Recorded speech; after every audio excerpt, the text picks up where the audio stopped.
and this will be my fourth year homeschooling.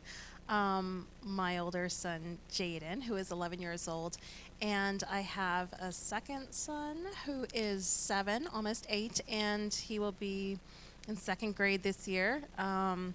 I will start homeschooling him this year too, and he finished up with most kids around the country this past school year online those last few months. So it'll be my first time homeschooling both of them. My name's Alicia, and I am a 20-year homeschool veteran mom. My oldest graduated in 2010. My middle daughter graduated in 2012, and my youngest graduated in 2015. Not exactly sure what else to add to that. We had a really interesting homeschool experience. I have 3 kids with various degrees of learning disabilities, so that added a really cool element to how we homeschooled. Yeah. All right, my name is Travis Paul, and this is my daughter Angela. She's 12. I started homeschooling her in kindergarten and passed it off to my wife, I think in the 5th grade or 4th grade? 4th grade. And so it was definitely different being a father. And I also worked part-time, and so I own my own business, had the flexibility where I could set my hours, which really helped a lot. So. Anything else I need to say? Okay. I am Lynn Bourgeois, and I'm also a veteran homeschool mom. I homeschooled 2 of my children, and one from high school and the other one over here from 3rd grade till 10th grade. Hi, I'm Brian. I'm the one that was homeschooled. I was homeschooled for 8 years, and then I made the transition to public school my junior year of high school. And then I went to college as well. Well, awesome. So anybody at home, we've got a series of questions that we're going to ask, and then we're going to encourage anybody to submit your questions and let us know what is on your heart and mind as you start to consider this new school year. I know that there's some trepidation, so I brought the questions that I'm most frequently asked, and we talked a little bit about this beforehand. I think most of you guys have heard these questions at least once or twice. So the first question, it's kind of a setup question. It says, how much time does school take during the day for you? Does anybody want to field that one first?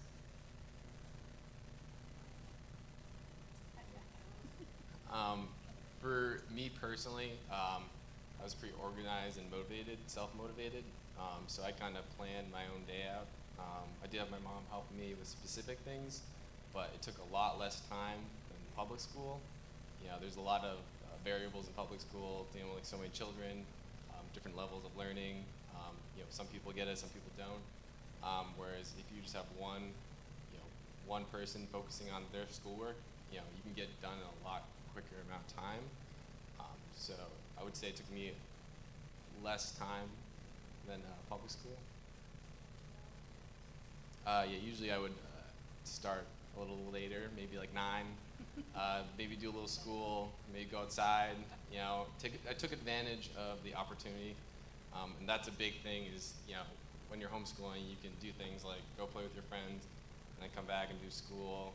You know, take breaks, and you know, kind of not just sit through this long class, especially if you're not a person who can like focus. But like me, I like to work a little bit and then go outside for a little bit and come back in and kind of flip-flop around like that. Angela, how long does your school day usually take? Depends, however long I want it to be.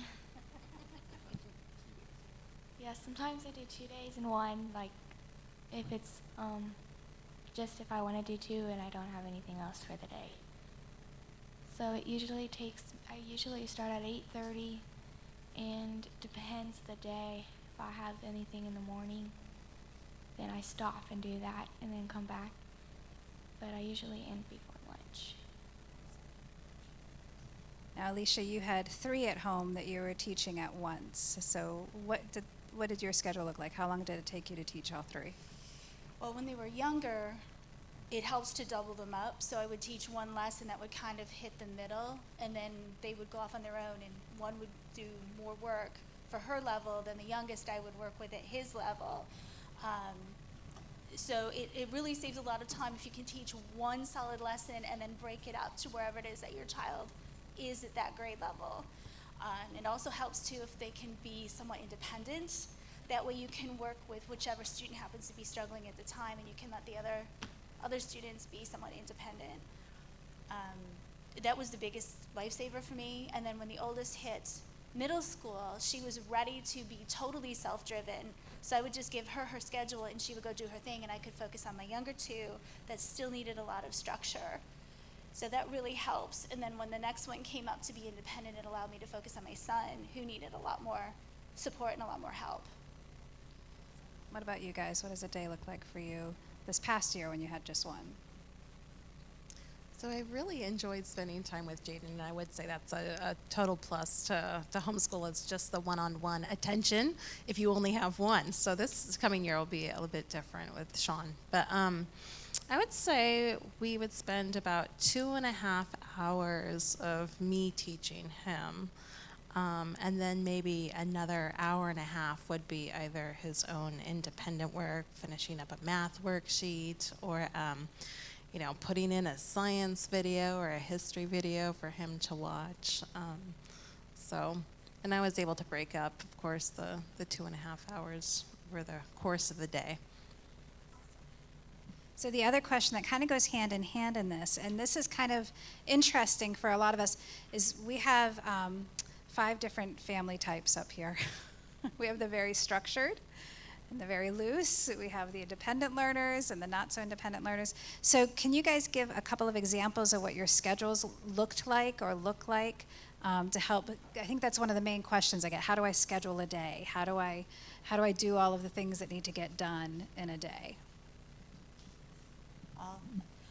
We had a very strict morning schedule. The kids were expected to be up by 6 a.m. They had their rooms they had to clean, that kind of thing. They had to be at the table by 7. We had breakfast from 7 to 7:30, and school started at 7:30. But from that point, it depended on where they were. They could structure themselves. When we started out early, we used what was called 5 in a row.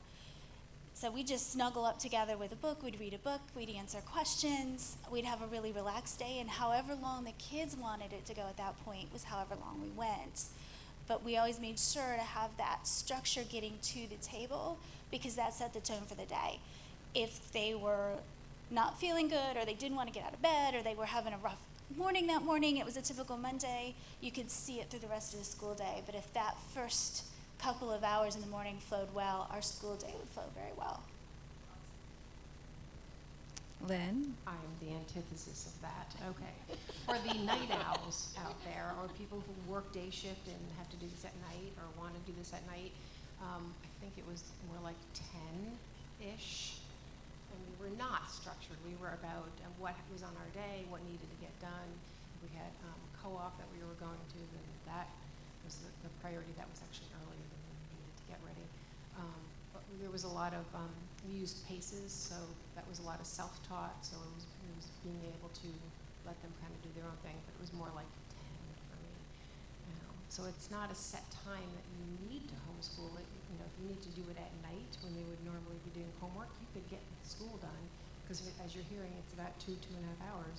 And most kids have that in homework, so it can get done whenever works for you. There's not a set schedule. So if you're very routine, that works. If you're not, that works too.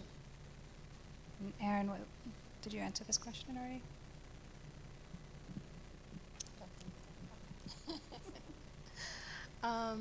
So we just started this past week. It's our halfway week, breaking into homeschooling this week with the two, to see how the schedule I wrote up is going to work. And I'm changing it already. I'm not an 8 a.m. start person, so more like 8:30.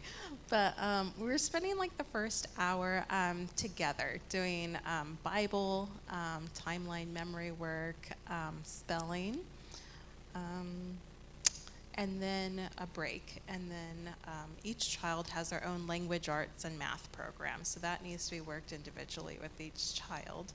And then history and science we're doing together in the afternoon, which takes up about another 30 minutes to an hour and a half or so. And so I encourage, I suppose, language arts and math has to be individual to the grade and is tested usually at the end of the year. But the history and science and Bible and what you can bring together to teach the subjects with multiple children, I recommend doing that. So it frees up time for the other subjects. Awesome, and that's a lot of what we do. I actually have Liam here with me, but we have 3 of us at home that are schooling, and we kind of do a lot of the one classroom schoolwork. So we do a lot of our memorization work together, then we split for math and literature, spelling, like Erin does, and then go back into some of our writing in the afternoon. So there's some flexibility in there, and I think that's what most of us have learned, right? You guys start at 8:30, and then you're fairly independent at this age, right, Angela? So you kind of get your schoolwork, and then you know what you have to work on throughout the day. And I think the beautiful thing about homeschooling or schooling at home is that you've got so much flexibility. It's really about what works well for you and what works well for your kids, and keeping that in mind, that there's no perfect schedule out there. I think Erin and I do a lot of schooling together, and so we've torn schedules up many times and thrown curriculum out before, and all of that happens. Like, it is a reality of finding what works best for your kids and for the schedule. So the next question, did you want to say Before you something, do it, Lynn? yes, I wanted to add on, I love right off the bat, Erin said, well, we started this week and the schedule didn't work, so we're changing it. And I love that there's not committees of, well, now we need to change that. It's just, you get to change it, and you go with what works. And that's one of the beautiful things about being able to school at home. So the other question that I get a lot of is, do I need a separate room to homeschool in? Brian's taking it. All right. I personally liked a different room. I think it's important to separate, like, if you watch TV in here or your room, keep that separate. I think there's a bunch of studies about that too, that if you were to work on your bed, that your brain's thinking oh, this is the place to sleep. So I think it's important to have a separate room where you have all your all your stuff, your school supplies, and keeping that separate. So when you go in that room, it's time to work, it's time to focus. Awesome. Where do you do most of your homeschool? Busch Gardens. There's lots of history there. I usually do it in the dining room table, and then I have my desk in the dining room. And when I do homework, independent, I do it on my desk. Sometimes I sit on the couch if it's a lazy school day. What about you, Alicia? How did you have it set up? I had 3 rag dolls. They just kind of flopped wherever. We would start at the kitchen table, then they kind of slowly just slide down the chair and end up on the floor or on the couch or wherever. They just did not like a set place to have to do anything. They didn't want to sit at a desk. I have 2 that were real movers and shakers, and to be confined to just one space wasn't going to work. They just wanted that freedom to be able to go wherever it was they wanted that day. Sometimes it was at the table, sometimes it was on the floor, sometimes it was on their bed or in the living room. It would just depend on how they were feeling that day. So we start off at the dining room table, where we have Bible and spelling and memory work. And then from there, they have their break. And Jaden does have his own schoolroom, and that's also has his desk, and it's where I keep the majority of our curriculum and puzzles and games and anything educational related, bookshelves. And then Sean and I share a large desk that's in our entertainment family room, and that also has the TV in it, which is with a couch. So I think that's good for educational videos to watch. And then he can sit there and do his schoolwork, and I have my computer there also. So. I will say, we used to teach in the dining room or at the kitchen table because it's all one and the same. But what happened? All those kids wanted to do eat. She was going to say eat, but I was going to say watch TV. So now we have a schoolroom that we do all our stuff in. I think that's helpful to have because that's also like a family room too. So I would say a place that you can relax would also be a good place. If you like sitting on the couch to just relax and take a break. If it's something hard, I would sit down just so that you can relax and do it. But still remember to do your schoolwork. Yeah, so we took one of our rooms and converted it this past year, and that's worked well for us. It is a room that we use in addition to school space, but it's a flex room basically. But I like what Brian said. It was good to have everything in one place and not have it floating around the house or in my kitchen, which is what it was doing before. So Brian, I know you've gone to college and on to graduate school. Can you talk about the transition from homeschool to the classroom and what that was like for you? Yeah, of course. For me, it was a pretty smooth transition. I was a pretty independent learner, and my mom gave me a lot of autonomy, so I was able to kind of plan my week and take a lot of things on personally, which was good and bad. Sometimes I wasn't able to get all my schoolwork done, and I would just go out and play, and there were natural consequences with that. I would have a lot of work to catch up to on like the last month or 2 months of school, so that taught me some lessons there. But when I transitioned to public school in high school, in my junior year of high school, I felt very prepared. I was always doing my homework, and those were the skills I learned during homeschooling, so it was very easy for me. And then it was also very easy in college as well, because I took those skills that I learned, and in college you don't have someone saying, hey, it's time to do your homework. If you don't do your homework, your grades are going to suffer, you're not going to do well. So those were valuable skills that I learned when I was homeschooling that were very beneficial for me for high school, grad school, college, and all that. Awesome. So, because one of the other questions that we often get is, can you get into college after homeschooling? And so you've got college graduates. You're a college graduate, and you've gotten, what is your graduate degree in business? Master's of Business Administration. That's right. So just to encourage everybody that there is quite a light at the end of the tunnel, and there is a lot of resources to help with transcripts. If you don't go and transition into public school like Brian did, there's a ton of resources out there, and both HEAVE and HSLDA, I always get them mixed up, HSLDA are two really, really good ones. Angela and Liam, I'm going to ask you guys, tell us most what you like about homeschooling and what you least like about homeschooling. Did that come across right? Yeah. So go ahead. What I like about homeschooling is you can have breaks and you just feel relaxed, you don't feel rushed. What I don't like about homeschooling is I have to hear my screaming baby.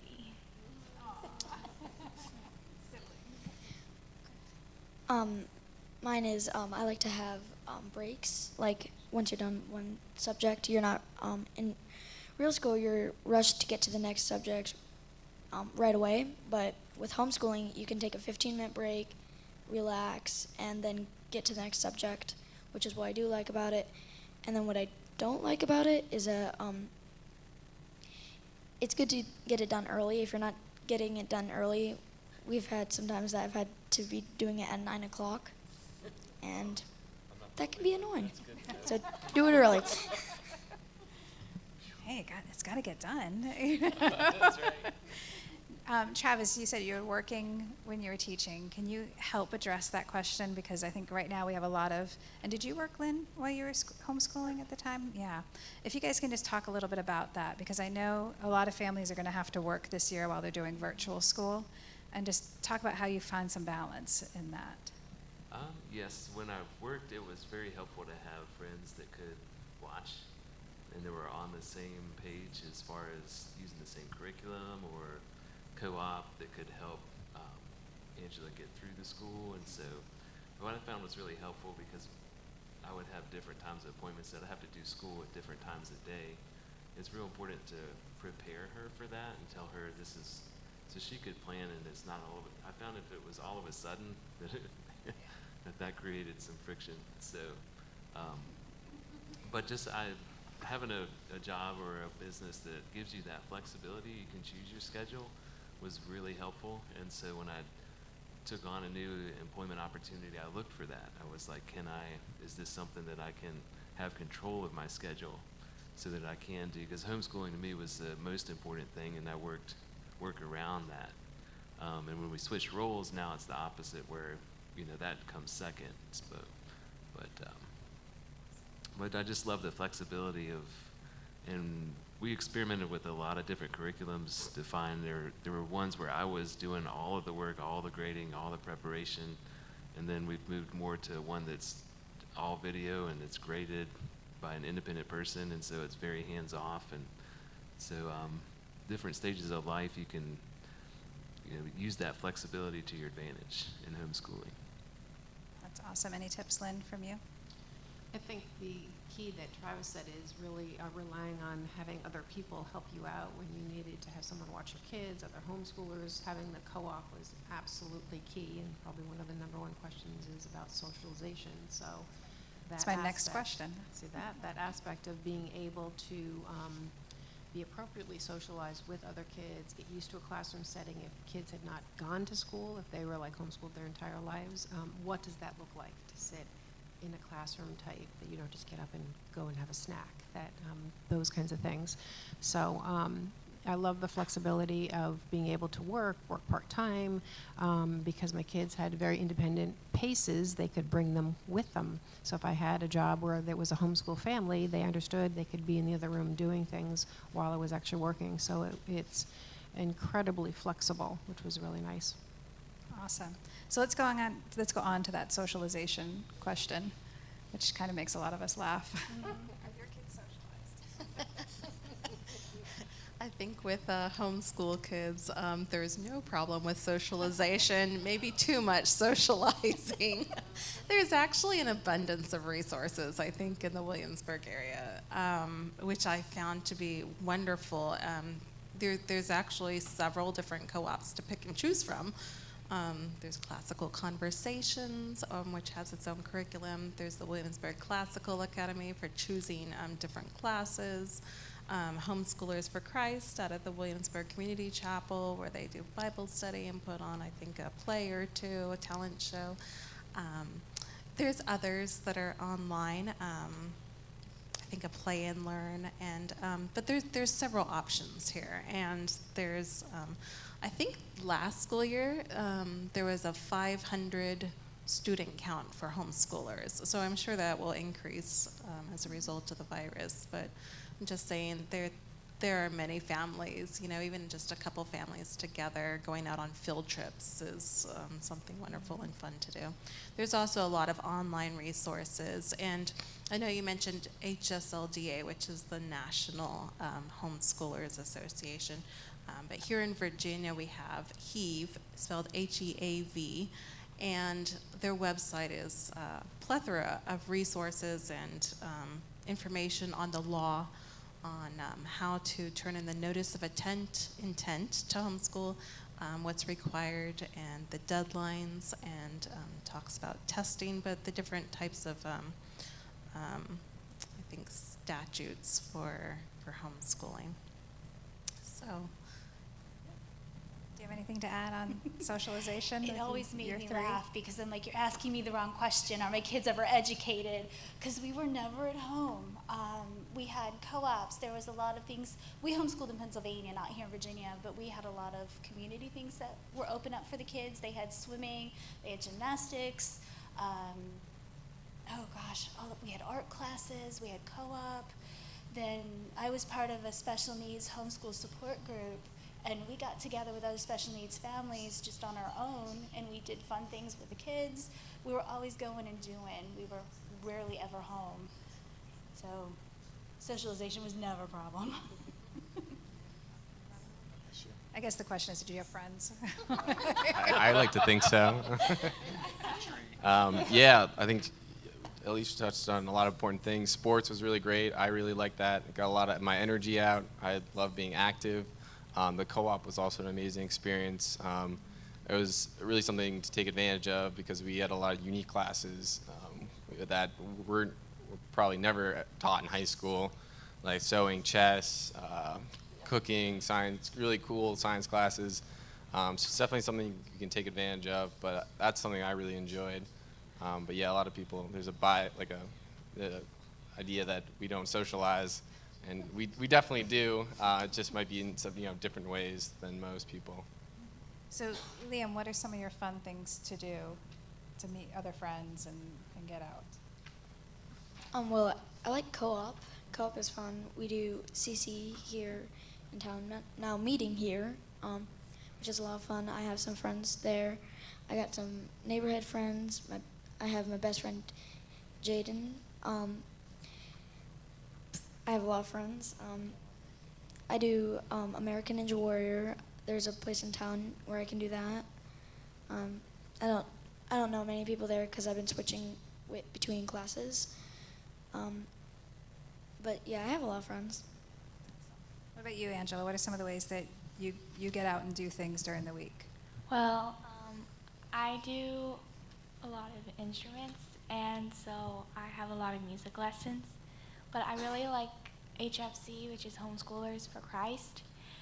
I have most of my friends there, and it's because we go to field trips and we do fun things, like we go pumpkin picking, and we go to Jamestown Beach, and we have field games at the the Upper County Park, and we play field games there, and I really like that because I like active things. I like running, and yeah.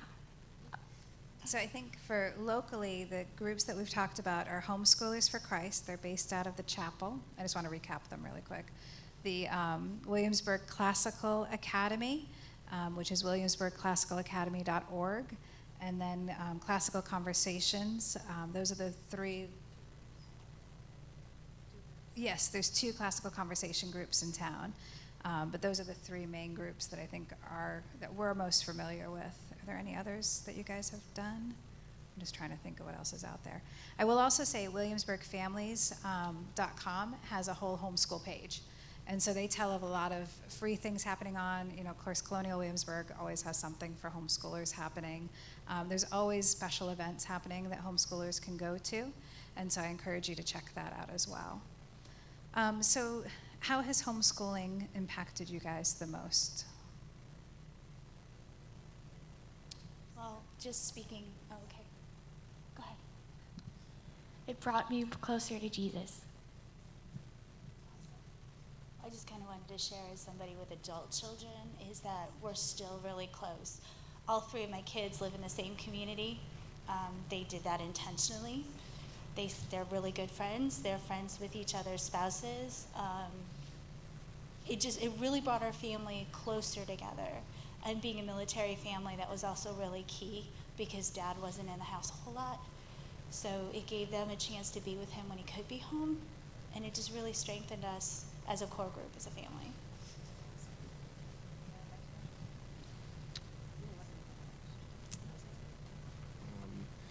I think for me, the biggest thing was learning a lot of valuable skills that I could transition to high school and college. And thinking if I went to public school, I don't think I would have learned those skills to the degree that I did. So I think that was pretty cool experience. I think for me it was the level of respect that I saw homeschoolers had for adults. When I started, I was looking at a group of kids who were high schoolers and kind of in that attitude of, can this be done, and can we leave? And a bunch of other homeschoolers who were right in the middle of everything, just enjoying whatever was happening. And that was a really stunning difference to me. So having children that didn't think adults were the enemy, that they really enjoyed learning from a variety of adults, and having people, I think he was like 14, we were out getting soccer cleats, I think, and he was talking to the guy, and I said, "You're looking me in the eye and talking to me like that." That was weird. So the idea of socialization is watching them really be appropriately socialized and really being able to integrate better into things because they had so many variety of settings that they're not thrown easily, that they really do really well in whatever you throw them into. Can I add to that real quick? The other thing too that I thought was really neat is watching in the co-op these 17, 18-year-old boys snuggling babies, you know, all across.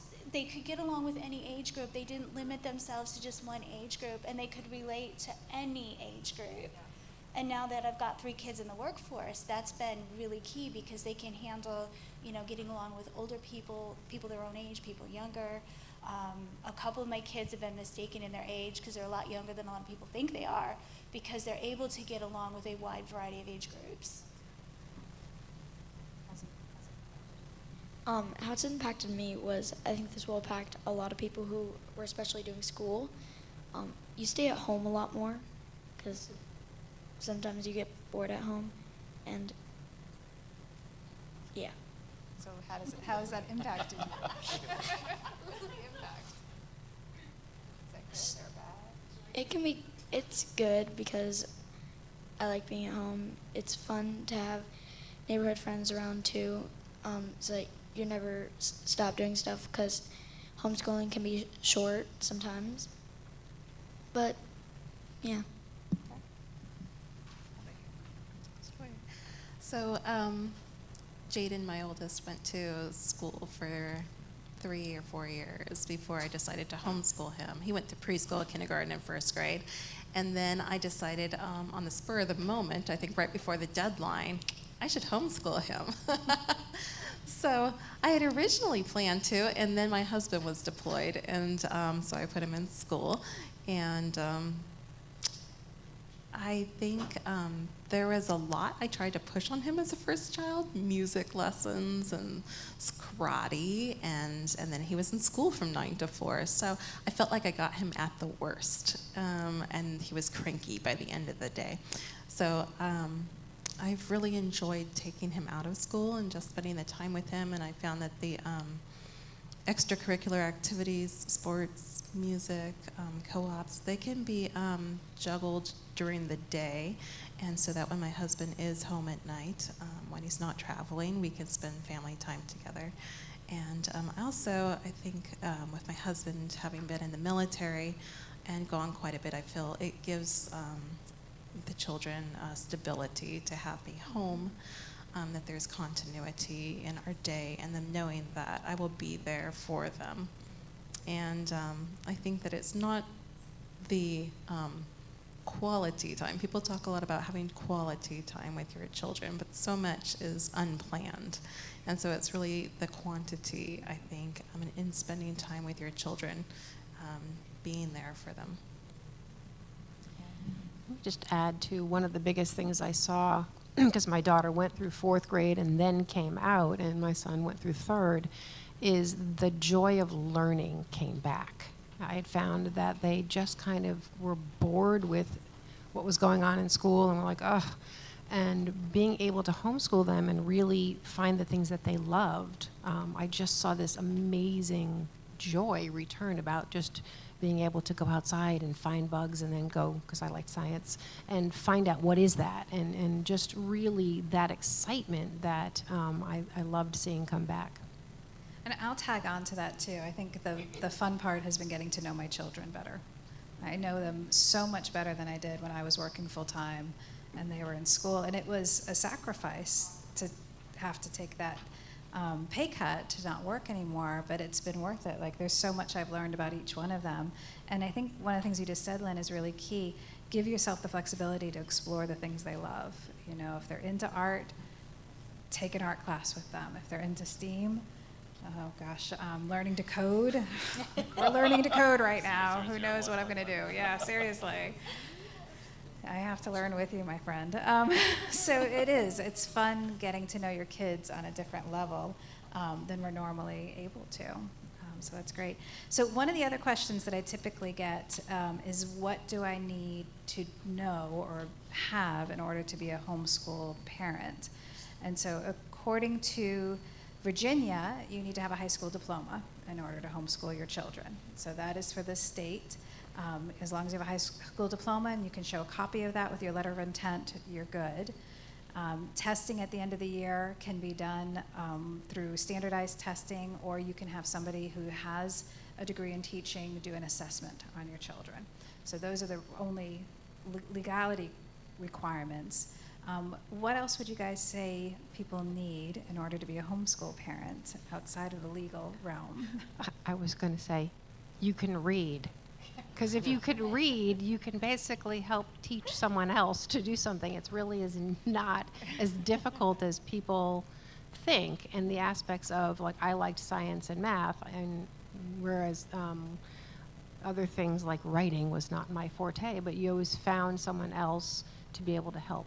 And then when you get into high school, often you can go into the community colleges, and the high schoolers can take classes and get credit for high school and get credit for college, which is a great money saver. But there was always a way to do a lot of those things. So you didn't have to know it all and be all of it. It was being resourceful. And now with computer, I mean, my goodness, everything's right there. What else would you guys say? One of the first books I read, I'll never forget, it said, if you can toilet train your toddler, you can homeschool.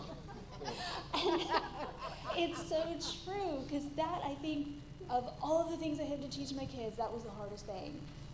Everything else came easy after that.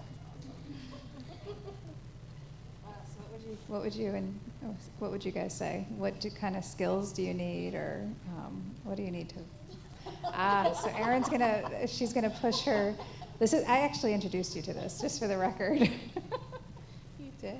I think you had this last year.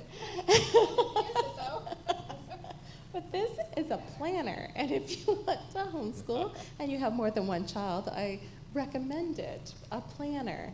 This is the, even with one child, this is the organized homeschool planner by Not Consumed.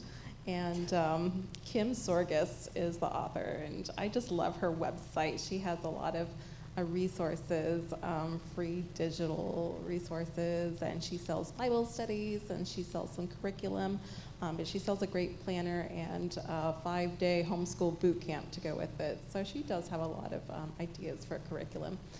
So does the heave.org website. But just to, there's flexibility, but you do want to have a plan, and you need to know, I think, if you're going to test at the end of the year, that your children need to know what their language arts is and their math, and to be able to read and to learn those fundamentals. There is one more, I think, that there's an exception to the homeschool statute. It's a religious exemption, and I think the Virginia, I believe, is the only state in our country that does have the religious exemption, and that includes no testing. So I personally do like to test, because I think as the kids get older and possibly into high school or online high school or into college, that they are going to know they need to know how to take tests and where they stand. So I do test, and I think it's helpful as a mom too to know what your child's strengths and weaknesses are, and then to help them in both of those categories. Can I share something? Please. I would say for me getting started, it was really helpful to have a mentor. And I found good. families that I said, wow, I would be really excited if my kid was at that level academically, socially, emotionally. And so I just let them pour into my life and say, this is the curriculum to choose, start out with that. And I also went into classical conversations as a co-op, and I decided to be a tutor because it would force me to learn and teach the class, which made it a lot easier during the week to teach individually. So those were a couple of things that helped me get started. That's awesome. I kind of wanted to go back to what Erin was talking about. Can I borrow your book for a second? One of the things that I loved about this, even though I didn't use the planner all year round, because I'm not that kind of person. I don't use planners. But at the beginning of the book, Kim has a vision planner. And she really asks you to look at each child. Can I find it in here? Yeah, it's the first tab. She asks you to really look at each child and kind of assess what's your vision for them for the year. And this was really cool for me to do, because teaching 3 kids all in a row, they all have different skill sets, they all have different passions, they all have different fun things. And I found thinking about it from that perspective really helped lay out the year. And it gave me a goal to come back and look at the end of the year. You know, did I see improvements in these areas that I had vision for them at the beginning of the year? And so if you're doing virtual schooling, I think this is really important to sit back and say, okay, I'm going to be using the school curriculum, the public school curriculum, but you now have some time with your kids to really invest in them in the areas that they're passionate about. You can assess any weaknesses they have and say, okay, we're really going to shore that up this year. But do take that time and really think through, what's my goal for my child? What do I want them to obtain this year? Anything else that you want to share? And if we've got questions coming in online, we'd love to hear them.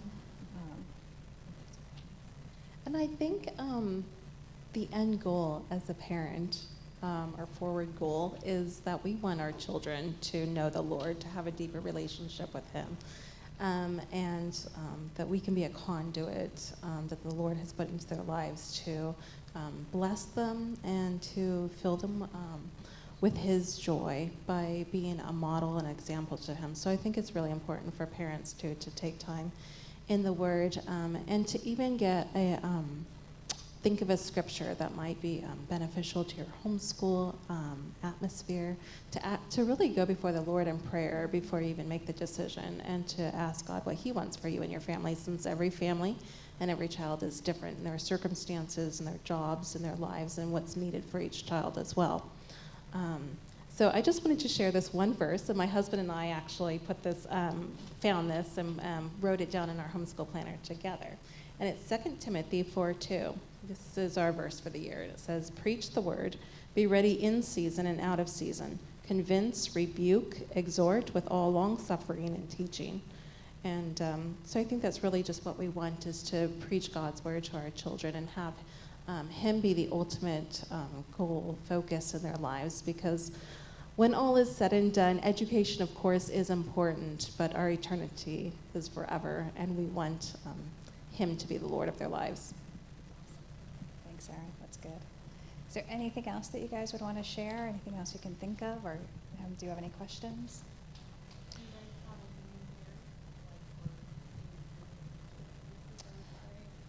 Yeah, so can you ask it again in the microphone? Do you guys have any classes here, or do you have a meeting? Or are you just going to continue youth group on Fridays? So one of the classical conversation groups in town will be meeting here, but that's an entire curriculum. So that would be the entire curriculum that we would do. And we do have our youth meetings going on. So from middle school through high school, that's going to continue through the year. So we'll have that once a week. I want to ditto how important it was to do the testing. We were up in Massachusetts and Connecticut, and I did both. I can't remember what test it was. Was it 1977? What was that test? I don't know, but it was a wonderful test. Which one? I did the Iowa one year, and then there was another one that was pretty easy to do at home. And I loved being able to see that my children were progressing and that they did have areas of strengths and weaknesses.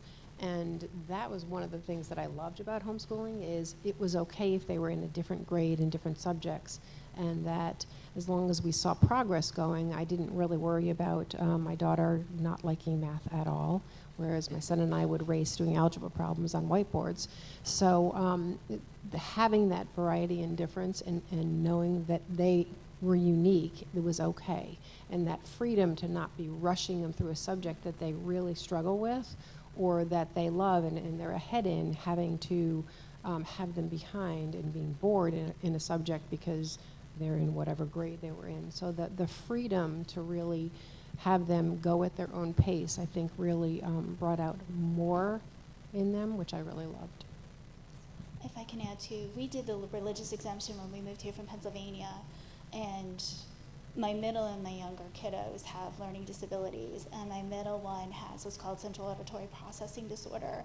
And when she has to take a test, the anxiety builds to the point where she just shuts down. So being able to not have to test her was amazing, because she would have tested so much lower than she actually was because of all of the disabilities that would get in the way. But when she did go in, she tested for Thomas Nelson here, and she did fine on that test and was able to get in. So you've really got to look at your child and your child's needs. What are they capable of doing? Are there any learning challenges? And if you do have learning challenges, make sure that you do things like maybe the religious exemption where you can take that stress off your child. Because she would spend the whole year when we were in Pennsylvania just stressing about her test year, and it would shut her down for the whole year. So.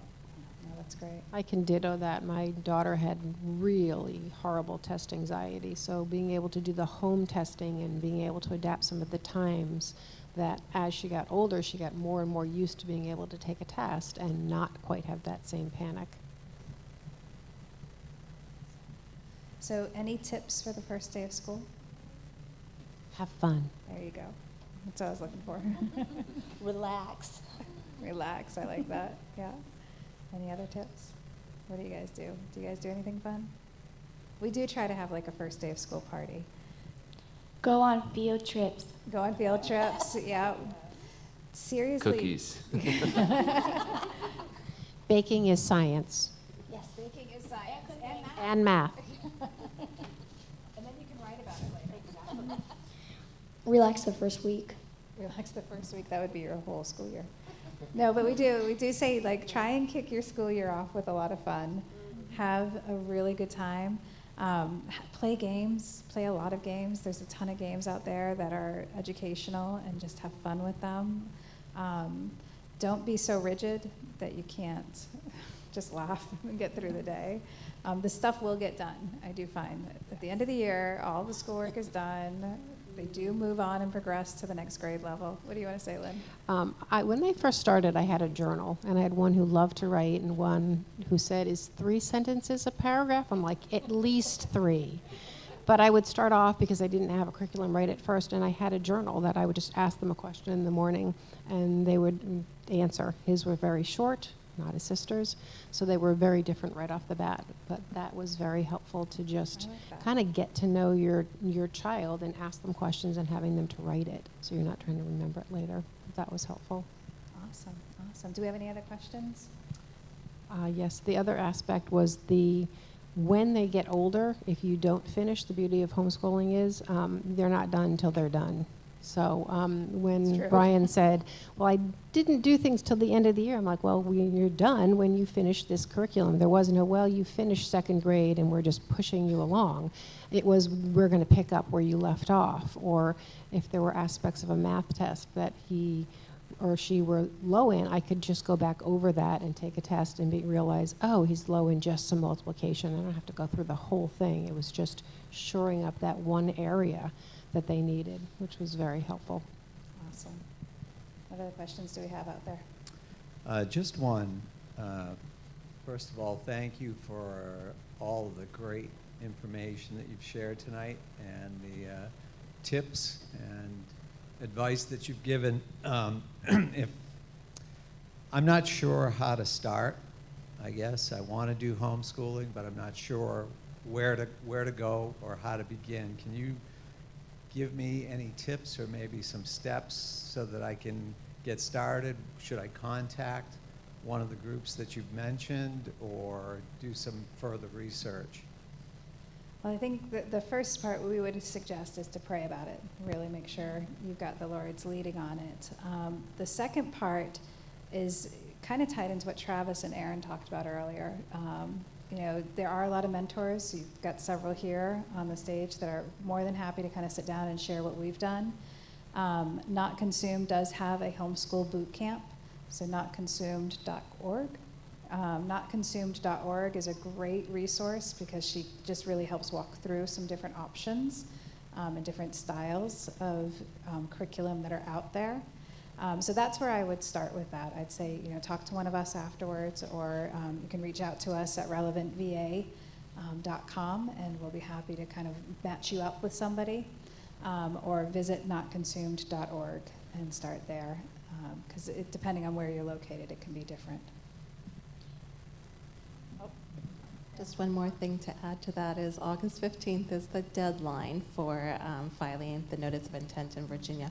Although at any time it sounds like a child can be taken out of their school by the parent and a notice filed at that time. But if you go onto the heave.org website, which is heav.org, There is a form for the notice of intent, which can be printed out and sent in with a copy of the diploma. It needs to be sent in to the superintendent of the school district. So that is for Williamsburg, it's Dr. Heron for James City County, and it's just it's right here in town. You're Aldi's if you're in town. But the HEAV website does list every single district's superintendent with the address to send it to. And it can also be walked into the office. And I will say for Virginia, we do recommend using the letter that is on HEAV so that you know what information has to be submitted. It's very simple, it's very easy. But I'm pretty sure other states have similar resources out there. We're happy to help you dig around and look for it if you need to. Would you guys say anything else in terms of anybody wanting to start? Did I miss anything? HEAV is also a really good resource for curriculum, and I'm pretty sure that they still do a curriculum fair, or at least can help point you in the right direction. If you're not going to use what the school district is offering, they can help point you towards other curriculums. The other thing I would say is to not stress about finding the perfect curriculum, because there isn't one.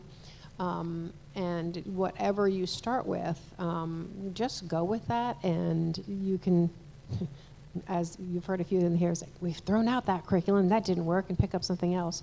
But there's so much information out there in like each subject that you can do that I would just say starting and having the mentor is really a great way to start with that. And I guess they're not doing homeschool conventions where they have a lot of information also, but that can be very overwhelming. it would be, yes. So that, I would say thankfully when I Very started, easy to overcommit. yes, I just had a curriculum that I would have been a little overwhelmed looking at that rainbow book or going to a convention. I would have just been more difficult. So it would be like find someone and use that something that was working.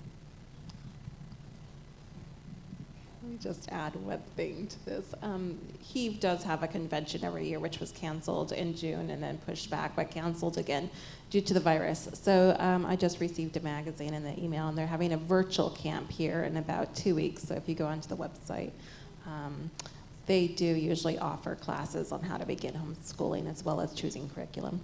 Yeah, that's awesome. And there are curriculums that come literally everything in a box. So there's lots of resources out there. There's some that are very simple. And I also would say if you're feeling the pull to homeschool, I'd encourage you to take the plunge. Right now with things the way they are, this is certainly the time to try it. And if you find that school goes back in session halfway through the year, you can re-enroll your student. You don't have to feel like you've made the commitment and you can never change your mind. Although we encourage you to try and give it at least a year. Every year was a new decision. I mean, it was, you know, are we going to do it? It wasn't you've made this decision for the rest of their life. It was, you know, this year, this is what we're doing. And you're reassessing throughout the year, but also at the end of the year is, did this work? What worked? What didn't work? So, like, for example, he went into school, whereas my daughter did an online high school. So it was really assessing where they were and what was best for them and for our family. Awesome. All right. Well, our time is about to wrap up. If we don't have any other questions, we're just going to ask if we could pray for you, and then we'll sign off. So, Lord, we thank you for each one of the families that are stepping into this new school year, whether they're stepping into the public schools, whether they're doing virtual school online, or whether they're taking the plunge into homeschool, Lord. We thank you for each one of them, and we thank you that you have a purpose and a plan for every single family, for each student and each parent. And Lord, I pray that you reveal that to them, that you give them the confidence to step forward in what you have called them to do. Holy Spirit, we just ask that you comfort, we ask for peace over the families in this time of just changes. We know change can be often uncertain, but usually that's when God just does his most magnificent work and shows us so many new things. So Lord, we thank you for that, and we just encourage each one of you in Jesus' name. Amen. All right. Thank you so much for joining us.